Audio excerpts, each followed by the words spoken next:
kasih karunia dan damai sejahtera yang dari Allah Bapa kita di dalam Yesus Kristus kiranya memelihara hatimu.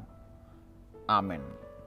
Sahabat rohani, nats renungan bagi kita hari ini tertulis di dalam Markus pasal 11 ayat 25. Dan jika kamu berdiri untuk berdoa, ampunilah dahulu sekiranya ada barang sesuatu dalam hatimu terhadap seseorang, supaya juga Bapamu yang di surga mengampuni kesalahan-kesalahan.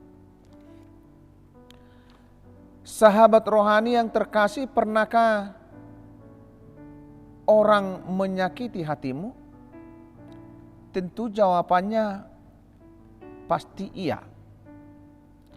Pernahkah kita menyakiti hati orang lain? Jawabannya juga pasti iya.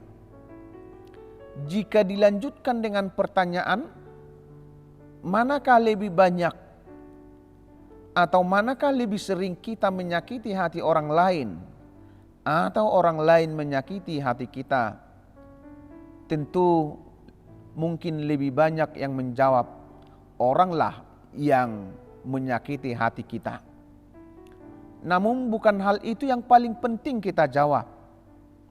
Tetapi pernyataan yang harus kita jawab adalah, apakah kita mudah untuk melupakan dan memaafkan kesalahan orang lain?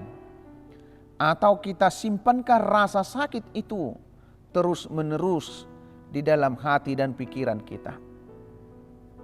Sahabat rohani, firman Tuhan bagi kita pada hari ini mengatakan bahwa setiap orang dapat mendapatkan apa yang dia perlukan, asalkan ia meminta dengan hati yang suci dan berdoa dengan ketulusan di dalam nama Allah Bapa. Pertanyaannya adalah, bagaimana supaya hati kita suci memohon kepada Tuhan? Yesus berkata, dan jika kamu berdiri untuk berdoa, ampunilah dahulu sekiranya ada barang sesuatu dalam hatimu terhadap seseorang, supaya juga Bapamu yang di surga mengampuni kesalahan-kesalahan. Inilah cara untuk mendapatkan apa yang kita minta kepada Allah.